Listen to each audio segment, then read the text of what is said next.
사실 올해가 네. 한일 수교 60주년인데 네. 일본에서 굉장히 좀 평가가 좋습니다. 이 이재명 대통령에 대한 좀 약간 불안감 상당 부분 해소가 됐다. 실용주의자보다는 현실주의자가 올리는 것 같아요. 아, 이재명 대통령. 네, 네. 서로 마음을 열고 대화할 수 있는 상대가 일본으로서는 한국, 한국으로서는 일본, 미국의 압박이 굉장히 큰 것 같아요.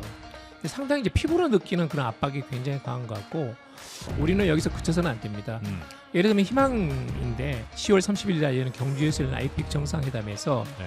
미중 간의 정상회담이 있고 분위기가 형성이 되면 이런 중국, 그다음에 러시아, 북한을 상대로 해서 북방외교 2.0 이걸 적극적으로 전개를 해야 됩니다. 네, 대통령이 일본 찍고 미국 갔습니다. 그래서 미국 가기 전에 일본에서 또 어떤 이야기들이 좀 오고 갔는지 저희가 뭐 속속들이 알 수는 없어서 이분을 모시고 한번 여쭤보도록 하겠습니다. 성공회 대학교 양기호 교수님 어서 오십시오. 네, 안녕하세요. 네, 반갑습니다. 목소리가 굉장히 귀에 잘 들리는 네. 아주 좋은 목소리를 지니시는. 선글라스가 아주 잘 어울리십니다. 아유, 고맙습니다. 너무 네. 방송스러운 덕담 아니에요? 근데 교수님 목소리가 진짜 좋으셔가지고. 감사합니다. 네, 네. 혹시 저기 네, 지금 목회도 하세요? 목회라는 것은 교회에서요. 네. 교회는 다니는데 네. 이렇게 목회는 하지 않고 그렇습니까? 그 저기 설교 때 조는 경우가 많습니다. 정확하게 목사님 목소리신데. 예. 하여튼 할렐루야입니다. 네. 죄송합니다. 죄송할 건 뭐 있어요.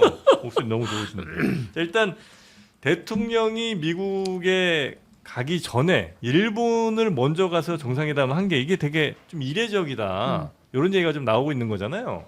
어떤 면에서 좀 이례적인 거예요? 원래 그러니까 이제 네. 사실 올해가 네. 한일 수교 60주년인데 네. 지금까지 역대 대통령이 취임 후에는 반드시 미국 먼저 들렀습니다. 그리고 돌아오는 길에 이제 일본에 들렀거든요. 아니면 따로 가거나. 그 이전에는 예를 들면 1965년 이전에는 뭐 네. 박정희 대통령 그때는 이제 국가재건최고의 의장이었으니까 일본 들렸다가 나중에 미국 간 적이 있어요. 네. 그건 이제 대통령이 되기 전이기 때문에 사실상 처음이고. 그래요. 네, 그런 점에서 일본에서 굉장히 좀 평가가 좋습니다. 네, 이번에 정상회담 마치고 나서 일본 측이 상당히 아주 좋겠대요. 긍정적인 평가로 돌아섰다. 네, 그래서 우리 쪽에서 본다면 이제 한일 관계, 한미일 관계가 안정적인 관계를 구축하는데 네. 가시적인 성과가 나왔다 이렇게 평가할 수 있고 일본 쪽에서는 이 이재명 대통령에 대한 좀 약간 불안감 이런 것들이 상당 부분 해소가 됐다. 대표 시절에는 조금 강하게 맞아요. 말했었잖아요. 네, 일본에 맞아요. 대해서도 그렇고 그러니까 구체적으로는 오염수에 대해서도 아주 전쟁이다라고 이야기를 했었고 이제 위안부 합의에 관련해서도 매우 문제가 많다고 했는데 그 태도를 이제 많이 좀 접은 것 같아요, 대통령이. 뭐 저는 굉장히 좀 이분이 실용주의자다 이렇게 얘기를 하는데 현실주의자. 실용주의자보다는 현실주의자가 올리는 것 같아요. 이재명 대통령. 네, 그러니까 사실 지금 너무나 이제 미중 패권 경쟁이 치열하고 그리고 이제 중국 리스크가 있기 때문에 대만 분쟁이라든지 그 다음에 한국이나 일본이나 공통점이 이 북한과의 관계라든지 대화가 완전히 단절됐습니다. 완전 중단됐거든요. 그런 점에서는 지금 서로 마음을 열고 대화할 수 있는 상대가 일본으로서는 한국, 한국으로서는 일본. 이 상당히 조금 어떤 면에서 유리하기도 해요. 왜냐하면 이제 한국이나 일본이나 저 미국의 트럼프 2기에 미국발 이런 그 통상 압박이 시달리고 있기 때문에. 네네. 그래서 지금 현재 이른바 동병상련의 아픔을 가진 나라들끼리 약간 좀 정상끼리 좀 통할 수 있다 이제 이런 거군요. 맞습니다. 근데 이제 일본을 먼저 가면 일본 입장에서는 좋을 수 있을 것 같기는 해요. 뭐 어쨌든 미국보다 더 먼저 일본을 방문했다는 거 하나 뭐 그런 것도 있을 테니까. 근데 우리 입장에서도 좋은 게 있어요? 우리 입장으로서는 이런 것 같아요. 이제 일본 내에서 네. 한국, 일본을 중시하고 있다는 이건 확실한 신호거든요. 네. 그리고 이제 이것뿐만 아니라 지금 조현 장관께서도 일본에 들리거나 전화를 예. 먼저 하거나 하는 이제 일본 먼저라는 것이 상당히 지금 이재명 대통령 취임 이후에 있었습니다. 그런 점에서는 일본 내에서 상당히 이제 이재명 대통령에 대한 불안, 의심 이런 것들이 네. 대부분 해소됐다는 점에서는 앞으로 이제 한일 관계를 좀 매끄럽게 이렇게 대화를 나눌 수 있는 기반 자체는 형성됐다. 네. 라는 면에서 굉장히 그런 점에서는 장점이고 네. 또 하나는 이제 한미일 관계에서 본다면 미국에서는 역시 이제 지금까지 65년 이후로 가장 미국이 가지고 있는 핵심 관심이라는 게 한미일 안보 협력인데 뭐 역사 영토 문제로 한일 간에 항상 갈등이 있었거든요. 네. 그런 점에서 미국으로서 봐서도 한일 관계가 안정되고 있다라는 점은 상당히 이제 장점이죠. 그런 점에서는 대미, 대일 이런 외교라는 점에서 어느 정도 일정한 성과를 거두었다 이렇게 네. 봅니다. 미국 입장에서 볼 때도 한일이 친하게 잘 지내는 걸 좋아해요. 아 당연합니다. 이것은 이제 뭐 한국 전쟁 이후로 말하자면 동북아에서 미국의 어떤 권익이라는 것은 네. 어떻게 하면 이제 이 말하자면 이 반공 전선을 구축하면서 한미일이 하나가 돼가지고 이렇게 대항할 수 있느냐. 지금은 그야말로 이제 미국의 모든 관심은 중국 패권을 견제하는 것이기 때문에 네. 이것을 어떻게 군사적으로 또는 이제 경제적으로 다 포함해 가지고 중국을 견제할 수 있느냐가 가장 큰 관심사거든요. 네. 뭐 한마디만 더 말씀드리면 1950년에 있었던 한국 전쟁이란 그런 거죠. 미군하고 한국군이 싸우고 후방 기지는 완전히 이제 모든 물자, 그 다음에 후송, 그 다음에 여러 가지 자원 이런 것들은 전부 다 일본 주일 미군 기지에서 저 해결이 된 겁니다. 네. 그런 점에서는 이제 유사시에 뗄래야 뗄 수 없는 관계인 것은 분명합니다. 자, 그래서 이제 한일이 더 가까워지는 그래서 공동으로 한미일이 중국에 좀 대응한 이런 그림이 나올 것 같은 느낌이긴 한데 그렇다고 우리가 중국을 또 미국처럼 멀리할 수는 없는 나라잖아요. 네. 그 사이에서 뭔가 이게 답 찾기가 상당히 어려울 것 같은데. 그건 이제 고민인데 저만 이야기하나요? 이야기 안 하세요? 아, 저요? 혹시? 아, 전 질문하려고 앉아 아, 있는데 다 하시니까. 네. 아 여기 일본 전문가 패널이 아니에요? 아닙니다. 아니, 저는 네, 기자입니다. 네. 아니 그래서 이제 네. 상당히 그 점이 고민이고 네. 아마 지금 뭐 내일 아침에 어떤 정도의 성명문이 나올지는 모르겠는데 예. 미국의 압박이 굉장히 큰 것 같아요. 그러니까 이전에는 이제 안미 경중이라고 했거든요. 안보는 미국, 경제는 네, 중국이라고 네, 네. 해서 그런데 지난번에 이제 싱가포르 샹그리아 그 회담에서 노골적으로 중국과의 관계를 끊으라는 식으로 루비오 이제 국무장관이 요구를 한 적이 네. 있거든요.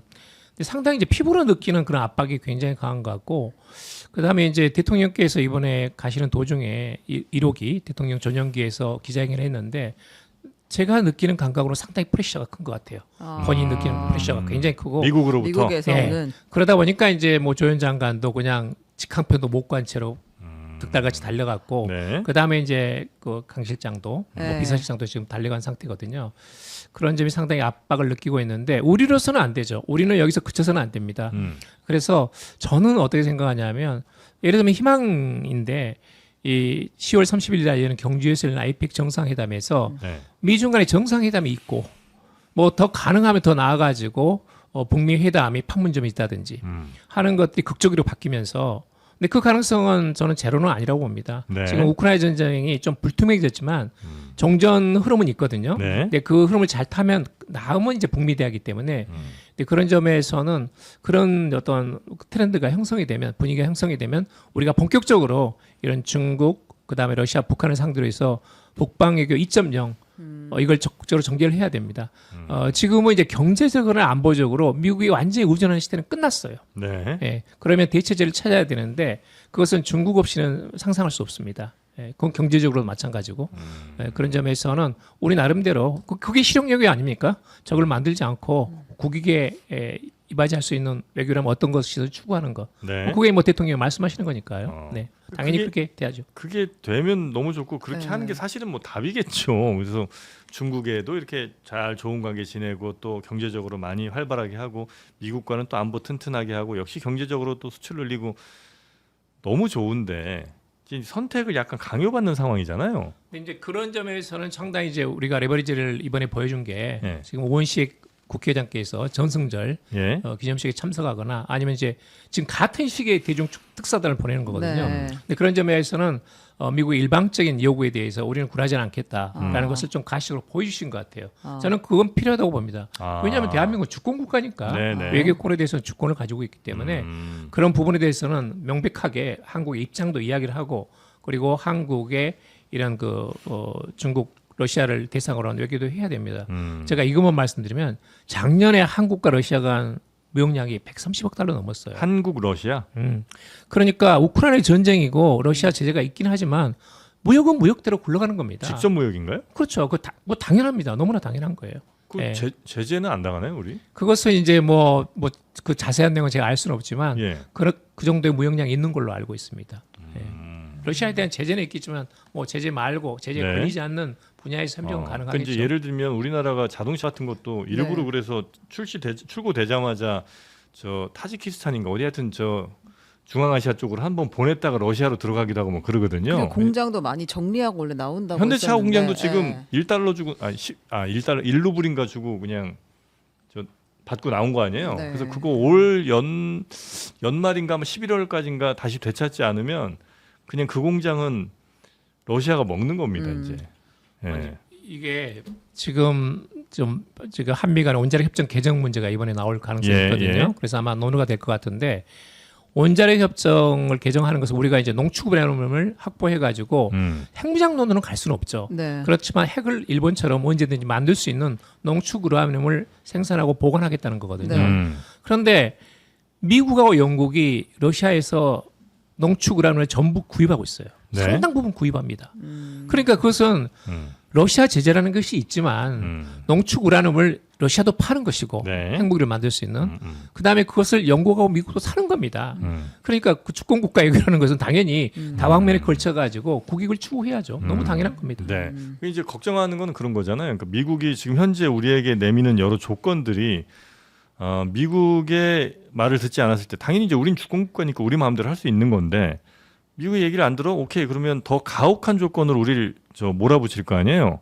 예를 들면 관세가 될 수도 있고 아니면 3,500억 불 내놓는 거에 대해서도 완전히 그냥 우리가 아무 손발 할 수 없도록 그렇죠. 꽁꽁 묶어버릴 네. 수도 있고. 그런데 미국이 지금 네. 하나가 아니에요. 예? 트럼프 이게 정책 결정의 가장 큰 특징은 전부 다 분산돼 있습니다. 자기들끼리 정보 공유가 안 돼요. 어떻게 튈지도 모르고 미국 정부 내에서도 정부 내에서도 그러니까 트럼프 대통령하고 네. 그 다음에 상무부, 국무부, 재무부 다 다릅니다. 네. 입장이 다 다르고 서로 정보 공유가 안 돼가지고 한국의 협상단이 계속하는 게 계속 다른 이야기를 하는 겁니다. 그러면 각 부처마다 서로 맞춰가지고 그걸 종합해가지고 일종의 그림을 그려나가면서 대응 방법을 찾아나가는 거거든요. 네. 근데 그런 점에서는 미국이 하나가 돼가지고 한국을 완전히 압박하고 있다. 그 말은 틀린 말은 아니지만 여러 가지 다양한 어떤 대화의 상대가 있고 물론 가장 중요한 것은 트럼프 대통령이지만 네. 거기서 엣지를 찾아봐야 되는 거죠. 이번에 이제 강석훈 비서실장 강훈식. 네. 강훈식 미안합니다. 강훈식 비서실장 네. 강석훈이 예전에 선배가 있었는데 그래서 이제 강훈식 비서실장이 가신 것도 예. 말하자면 이런 거예요. 지금 수리 와이즈라는 그런 비서실장이 그 루비오보다도 이 트럼프 대통령을 설득시킬 수 있는 상당히 그런 그 어떤 소통력이 강하다고 해요. 근데 루비오는 완전한 이건 네오콘입니다. 대중국 강급하고 그러니까 한국을 자꾸 압박하는 거거든요. 뭐 경제도 끊고 뭐 안보도 끊어라 이런 식의 사고 방식이 있어요. 근데 그건 우리 불가능한 거니까 그래서 이런 그 강 시장이 가셔가지고 네. 거기서 이제 수지라는 그 대통령 비서실장하고 어떤 채널을 만들어 가지고 우리 나름대로 또 하나 채널을 만들어 가지고 대통령의 트럼프 대통령의 귀를 잡을 수 있는 그런 노력도 하는 거니까 그래서 저는 한 사람이 더 만나고 한마디로 더 하겠다는 것은 거기서 나왔다고 봅니다. 네. 자, 그러면 다시 일본으로 좀 돌아와서 일본의 이시바랑 이재명 대통령 얘기를 해서 나온 결과물은 뭐예요? 지금 표를 보여주세요. 네. 네, 결과물. 저기 나와 있는데요. 이제 셔틀 외교 뭐 하나씩 조금씩만 설명드리면 네. 네. 셔틀 외교는 이제 한일 정상 간에 왔다 갔다. 둘이만 하는 겁니다. 네. 다자 협체가 아니에요. 네. 네. 오로지 둘이서만 만나는 겁니다. 네. 연인처럼. 예. 만나가지고 예, 뭐 브로맨스가 있든지 없든지 네, 잘 네. 모르겠습니다만은 그래서 이제 둘만의 이야기를 하는 겁니다. 되게 1박 2일 정도로 해가지고 네. 그러니까 상당히 이제 깊이 있는 대화를 나눌 수 있는데 공감대가 형성되고 신뢰 구축이 있는 거죠. 네. 그러니까 셔틀 외교라는 것은 왔다 갔다 하시는 게 아니고 둘이 만나가지고 국제 정세, 미중 갈등, 상호 관세, 북한 문제 등을 포함해가지고 전반적으로 둘이서만 깊게 이야기할 수 있는 그 신뢰 회복 이건 전제가 되는 겁니다. 네. 근데 그것을 이제 제기했다. 라는 것이 이제 굉장히 큰 거죠. 그런 점에서는 이제 역사 문제가 조금 약간 뒤로 밀리긴 했는데 그럼에도 불구하고 한일 간의 정상 간의 신뢰 구축에서는 일단은 길이 깔렸다 이렇게 볼 수 있습니다. 국민 혹은 뭐 국민까지 범위를 넓히지 않더라도 지지자분들의 감정적 설득이 가능한지 모르겠는데. 일본과 이렇게 가까이 지내는 것이요. 네, 왜냐면 그전 뭐 몇 년 전만 해도 우리 기억하잖아요. 그러니까 예를 들면 뭐 문재인 정부 때 노노 재팬. 그때 뭐 굉장히 심했잖아요. 그때는 그래서 뭐 무슨 이 작가의 집 기업들도 막 문 닫는 경우도 많았고 뭐 테러 맞습니다. 비슷한 이런 맞습니다. 이 정도로 안 좋았는데 일본과 일본이 완전히 뭐 우리나라에게 뭐 과거사 뭐 엄청나게 사과하고 뭐 배상 직접적으로 어마어마하게 하지 않는 이상 아마 그거 안 될 텐데 이렇게 그 과거 문제 없이 그냥 갈 수 약간 이제 있나? 그 말씀대로 비판적인 의견이 있어요. 그래서 지금 네. 과거사 관련해가지고 위안부라든지 네. 그다음 강제동원 단체에서 굉장히 실망했다라든지 네네네.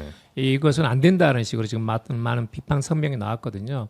근데 그런 점에서는 이제 너무 앞서갔다라는 게 하나 있어요. 그러니까 너무 앞서갔다는 것은 뭐냐면 윤석열 외교의 대일 외교의 가장 큰 맹점이 뭐였냐면 국내 콘센서스라든지 피해자들하고 대화가 제대로 안 된 상태에서 일방적으로 밀어붙이기식으로 했거든요. 네. 근데 이번에는 조금 저는 이제 기대치는 뭐였냐면 대통령께서는 바쁘시니까 예를 들면 국무총리께서 사전에 대통령께서 그런 말씀을 하시기 전에 요미우리 인터뷰 말입니다. 네.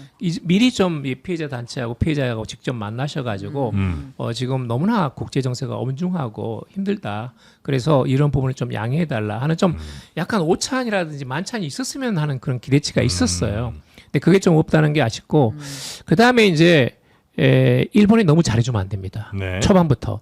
왜냐하면 이건 지금 우리가 지금 일본 측에서는 어떻게 이해를 하냐면 한국이 앞으로 임기 5년간은 이재명 대통령께서 과거사 문제를 노골적으로 거론하지 않겠다는 입장 표명이다고 간주하는 거예요. 네. 그러면 우리가 이것을 다시 바꿔가지고 바꿀 상황은 너무나 많죠.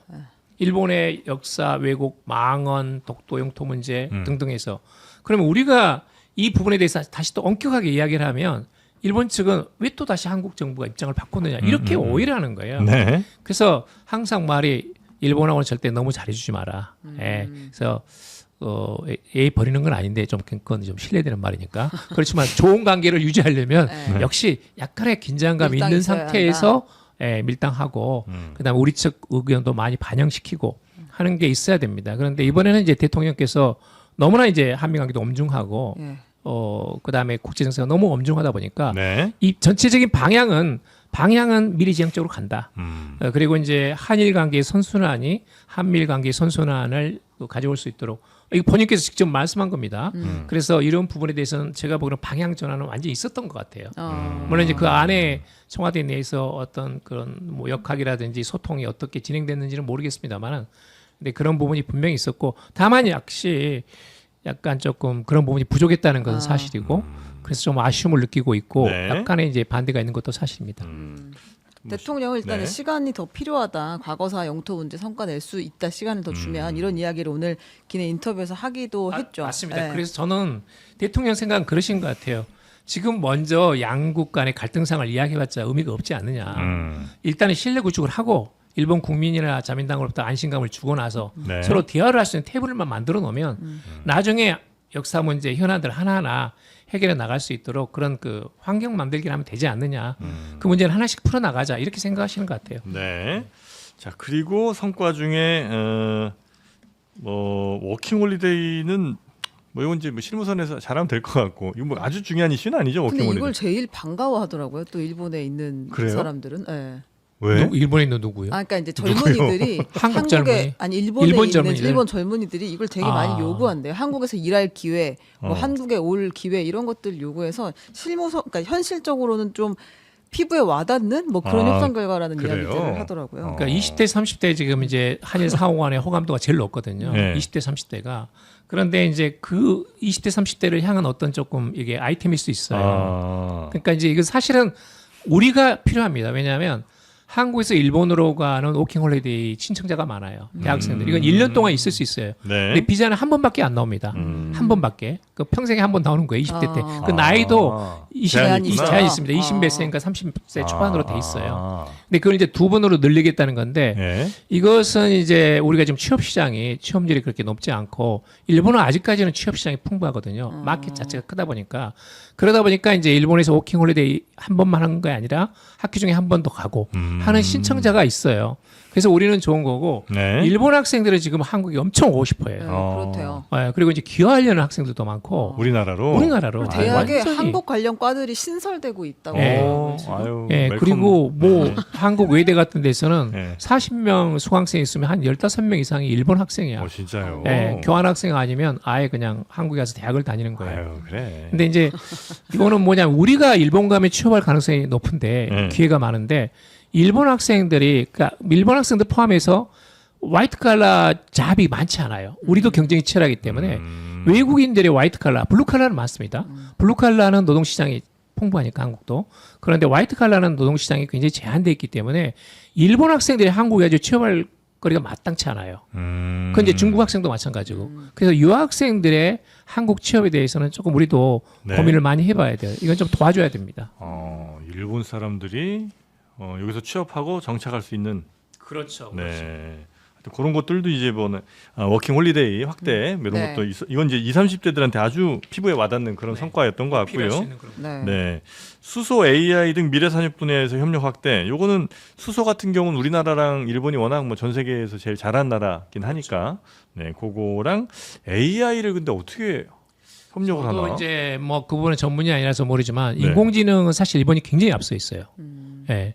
그래서 이 부분에 대해서는 한일 양국이 지금 우리도 지금 5대 그 거점으로 만들어 가지고 엄청난 돈을 투자하지 않습니까? 네. 앞으로는 이제 AI가 모든 걸 좌지우지할 가능성이 높기 때문에 그래서 일본 쪽도 지금 이렇게 가는데 일본보다는 우리가 그래도 나아요. 제가 보기로는 일본은 인프라가 아직도 안 돼 있어요. 네네. 전부 다 디지털 사회가 아니라 아날로그 사회가 중심이기 때문에 그래서 그런 부분에서는 서로 협력하면 괜찮을 것 같고 수소 부분도 마찬가지로 이제 전기차 부분은 우리도 상당히 앞서 있거든요. 네. 그런데 예를 들면 수소를 수입하는데 일본도 수입하고 우리도 수입해요. 근데 그걸 어디서 수입하냐면 주로 호주에서 많이 수입합니다. 그래서 일본의 이제 그 거점을 가지고 있어가지고 한국으로 수소가 들어와가지고 그걸 이제 보관할 수 있는 시스템. 왜냐하면 위험 물질이기 때문에 네. 그렇게 지금 잘 만들어놨어요. 그 제가 이제 제 개인 이야기라서 죄송한데 제가 이제 코베 총영사 할 때 당시 그 윤동민 대사가 오셔가지고 네. 코베에 있는 코베는 이제 상당히 이제 그 항구인데 고베. 코베. 예. 아, 거기 일본 코베 총영사. 그 아니, 와규 소고기 맛있는 얘기하지 데 마요. 아유. 고백 얘기할 것 같아. 아니 와규 드시면 좋을 것 같아요. 피부가 너무 좋으셔가지고 와규랑 피부랑 진짜- 무슨 상관이에요? 아니 더 좋아질 것 같습니다. 이거 없는 얘기. 고백. 아, 왜 네, 와규 고백 총영사 할 때 윤동민 대사가 와가지고. 네. 네. 어제 어디 가고 싶냐고 그랬더니 이제 그 수소 네. 그 보관 창고 그 미쓰비시가 아. 수소 관리를 하고 있거든요. 예. 수소를 수입하는 수입처입니다. 예. 그래서 거기를 같이 간 적이 있는데 아무튼 이제 거기는 좀 이 미쓰비시라든지 아니면 이제 가와사키 중공업이라든지 거기가 상당히 중요한 공업 도시예요. 네네. 그래서 같이 이제 간 적이 있습니다. 음. 근데 하나 조금 저는 이제 왜 반도체가 빠졌나 했는데 반도체 저는 들어가야 된다고 봐요. 아, 한국과 일본의 반도체 협력. 같이 협력을. 근데 반도체는 우리가 앞서 있고 일본이 반도체를 거의 뭐 그러니까 장비라든지 이런 건 셉니다. 그런데 그렇죠. 이제 예, 그 소부 메모리 장비. 자체는 한국이 세계 최고니까. 예. 예. 그런데 그 부분에는 저는 협력할 분야가 있다고 보고 이게 왜 그렇게 해야 되냐면 이게 지금 놀라운 게 대일 무역 적자가 1년에 한 150에서 300억 달러 왔다 갔다 하거든요. 네. 그런데 대일 무역 적자의 주범이 반도체예요. 우리가 반도체 왕국인데 네. 숫자를 보게 되면 반도체 대일 무역 적자가 140억 달러예요. 반도체 소부장을 이제 수입하는 거겠죠? 아니 그러니까 반도체 자체도 들여오는 것 같고 그다음에 반도체 장비가 한 4, 50억 달러 돼요. 근데 물론 거기는 이제 여러 가지 예전에 일본에서 수출 기지던 브라수라든지 네. 여러 가지가 있겠죠. 아. 그렇지만 반도체가 우리가 강국이긴 한데 반도체를 뭐 여러 가지 있지 않습니까? 그 뭐 설계하는 것도 있고 네, 제조하는 네, 것도 네, 있고 네, 네. 그렇잖아요. 다 다르잖아요. 반도체 종류도. 그런데 그 부분은 역시 우리가 아직도 대일 무역 적자가 심해요. 그래서 나는 이것도 좀 들어가야 된다고 생각하는데 그건 아마 저길 겁니다. 우리나라는 이제 규격화된 메모리 반도체 강국이고 맞습니다. 일본은 그런 뭐 자동차에 들어가는 반도체나 뭐 전자기기에 들어가는 그 규격화된 거 말고 예, 그런 거에 있어서는 굉장히 소품종 다 다품종 소량 생산이 일본 같은 경우는 여전히 좀 많아서 아마 그것들은 어쩔 수 없이 아마 수입을 해와야 되는 게 좀 많을 거고 우리 같은 메모리 반도체는 어쨌든 뭐 스마트폰을 만들거나 아니면 뭐 컴퓨터를 만들거나 그렇죠. 태블릿 이런 걸 제조하는 중국이나 뭐 인도 이런 데로 아마 수출이 좀 많지 않나? 그럴 것 같습니다. 예. 물론 이제 우리도 수출을 하는데 예.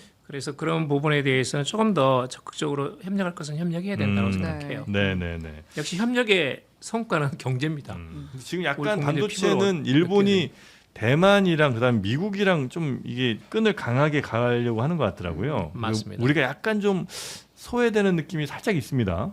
근데 이제 뭐 삼성 쪽도 워낙 그 지금 미국에서 통상 압박이 심하다 보니까 자체적으로 반도체 공장을 증설하겠다고 지금 계속 기업에서만 해도 한 1,500억 달러 지금 약속을 했어요. 투자 약속을. 맞아요. 디미 투자 약속을. 그래서 그런 부분은 이제 역시 좀 필요하긴 한데 반도체 그 여러 가지 그 장비라든지 기술은 네네. 일본이 뛰어나요. 뭐 그래서 삼성전자 쪽에서 그 연구소를 요코하마 쪽에다 만들었습니다. 한 2, 3년 전에. 그래서 그건 이제 일종의 기술 이전이죠. 네. 그런 것들 우리가 노리는 그런 작업도 계속 추진해 오고 있습니다. 그래, 일본에도 아마 한국 문화를 또 좋아하는 분들이 워낙 많으니까 네. 일본에도 또 한국 학교나 뭐 이런 것 좀 학원 같은 거 많이 좀 생겨서 우리나라로 좀 많이 오면 좋겠다. 네.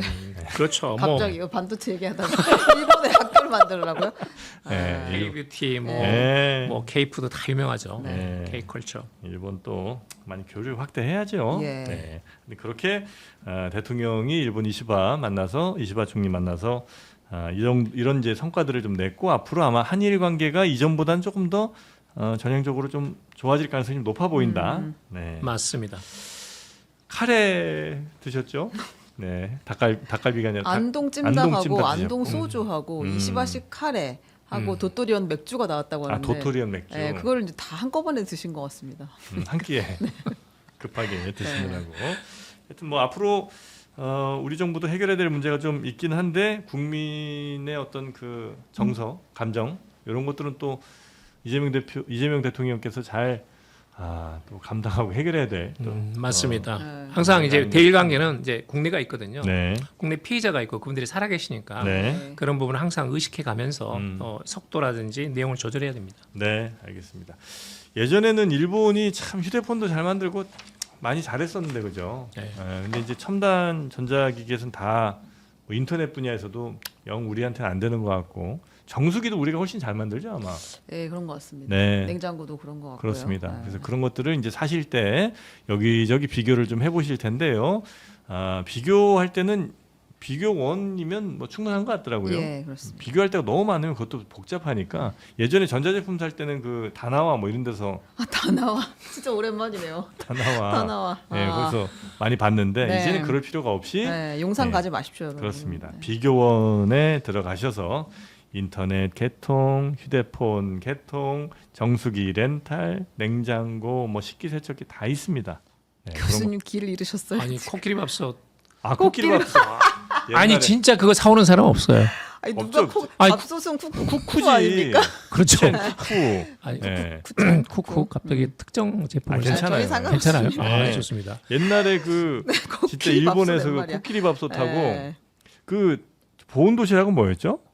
그것도 있어요. 있죠. 그 만에 있습니다. 아폴로였나 하여튼 뭐 있습니다. 어. 그 보온 도시락도 일제가 진짜 좋았어요 옛날에. 아. 그래서 일제 들고 다니는 애는 점심까지 국이 따뜻해. 아하. 근데 우리 국산 보온 도시락은 막 다 새고 아니 막. 지금 완전히 지금 역전됐어요. 완전 역전이죠. 일본 전기전자 제품 사는 사람 아유, 저는 본 적이 없는데. 살 게 없는데. 네. 예, 일본에서 워낙 그냥 제품이 좋아져가지고. 동전 파스랑 뭐 그런 거 사는 네. 거죠. 동전 파스도 다 들어왔어요 한국에 지금. 그래요? 네. 네. 그래서 이런 것들을 비교해서 구매하실 때는 비교원과 꼭 상담을 한번 해보시고요. 특히나 여기서 현금 혜택 같은 거 많이 또 드리고 있으니까 다른데 비교하지 마시고 다른 데서 괜히 속지 마시고 호구되지 마시고 비교원과 함께 하시라는 겁니다. 네, 우리 교수님도 아셨죠? 비교원. 네. 네. 아니 근데 피부가 좋으신 게 두 분 다 이 토종 흑염소 드셔가지고 그런 거. 아니, 근데 두 분만 드시지 마시고 여기 네. 계신 분들도 많이 나눠주십시오. 와규 말고 흑염소입니다. 네, 고베 와규보다는 우리 흑염소, 토종 아니, 흑염소. 제가 제 경험으로는 네. 고베 아기도 맛있는데 한우가 더 맛있어요. 그럼요. 네. 그럼요. 식감이 그렇지 사실. 식감이 그렇죠. 네. 아니 비싼 것보다도 진짜 맛이 네. 네. 한우가 식감이 훨씬 좋습니다. 그럼요. 이거 너무 안에서 녹아버려. 맞아요, 네. 맞아요. 네. 뭐 씹을 필요가 없어요. 씹는 맛도 좀 있어야죠, 그죠? 네. 고배하기는 못 먹. 그 네. 설사에 다음 날. 무슨 그 정도입니까? 그건 아닌 것 같아요. 아니, 이게 너무 이제 공격하면 역시 한일 관계는 한일 좋아져야 관계 되니까. 좋아져야 되니까. 좋아지니까. 고배 총영사 출신인데요. 아, 그렇지. 아. 알겠습니다. 자, 독도는 어느 나라 땅이죠? 독도는 이제 역사적으로, 지리적으로, 국제법적으로 대한민국 영토입니다. 그렇습니다. 네. 자, 이분 친일파 아니고요. 네. 고배 총영사 하셨다는 거. 네. 점심은 카레고요. 네, 점심 카레로 먹. 네. 오늘 대단히 감사하고요. 네. 교수님 또 뵙겠습니다. 네, 고맙습니다.